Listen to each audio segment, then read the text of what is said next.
Hello and welcome back to Jacob's Toys 5-minute figure reviews. Please do like, share, subscribe and all of those things. All support to the channel is very much appreciated. And in this video we are taking a look at the long awaited Jonah Jameson from Spider-Man No Way Home, or briefly Spider-Man Far From Home. So straight out of the box, this is what we get. We get the figure itself, we get an alternate angry Jonah Jameson head, you know, the kind of stereotypical kind of bring me pictures of Spider-Man head. We also get two extra hands, which are kind of open palm hands, and there's a really nice little detail here in the sense of a wedding ring on his left hand as well, which is a nice little touch. But these are kind of the open palm hands, but different to the wall crawling hands, and that's about it. We also get the Build-A-Figure piece, but I'll bring that in a little bit later. So let's have a closer look at the figure itself. As well as the accessories we get in the box, we get a clenched fist on his left hand, again with the wedding ring accessory or detail, and we get a pointed right finger and a sort of standard calm looking head. Let me just pull that off and swap it over for the angry one. We'll have a look at the calm head in a second.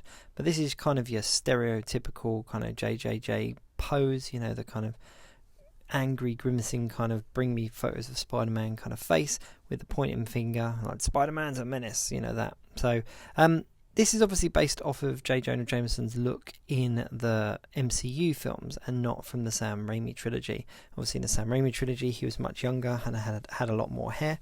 This is based off of his look in the more recent films. So the Far From Home, we saw him at the end, and then obviously at the end of Venom Let There Be Carnage as well in the post-credit scene, and as well in Spider-Man No Way Home. Now this is the retro carded comic book version of Jonah Jameson that we got recently. Well, I say recently, I think it was last year. Yeah, it was last year. It wasn't a year before, it was last year. And this was obviously a long awaited figure, because even though he's not a superhero or a super villain, he is an integral part of Spider-Man's story in the comic books and in the films as well. Now, like most of my figures that come with an additional head, I always look for how I can best utilise that. This is in fact a claw body from Black Panther, and I swapped out the forearms with the arms from the 6-armed Spider-Man. There's tutorials on how to do that online, and maybe I'll put one on Instagram as well. I think I might have put one on Instagram. I don't know. Either way, it's a waistcoated figure with bare forearms, and if I use these alternate hands, which are like the open palm hands, and the alternate head, then we get another version of Jonah Jameson. Now the tone on the neck and the tone on the face don't match up completely, but for the sake of shelves or photographs it works absolutely fine. And in the Sam Raimi films he also wore this kind of waistcoat and shirt and tie look as well. Not unbuttoned as such, but it looks a lot more like the Sam Raimi version of Jonah Jameson, obviously just without the hair. So I might do a little bit of customizing on one of these heads just to have a younger version and an older version, so I can have a version from both film franchises. But overall this is a really fun figure. There's not a lot to it. It is your standard suited body, but they've given us some nice new additional hands and obviously two additional heads, two different heads, which obviously make it a very fun figure. And if you're going to be posing pictures of Spider-Man, or you're going to be doing a setup with the Spider-Man films, then JJJ is definitely a character that you want to have in there.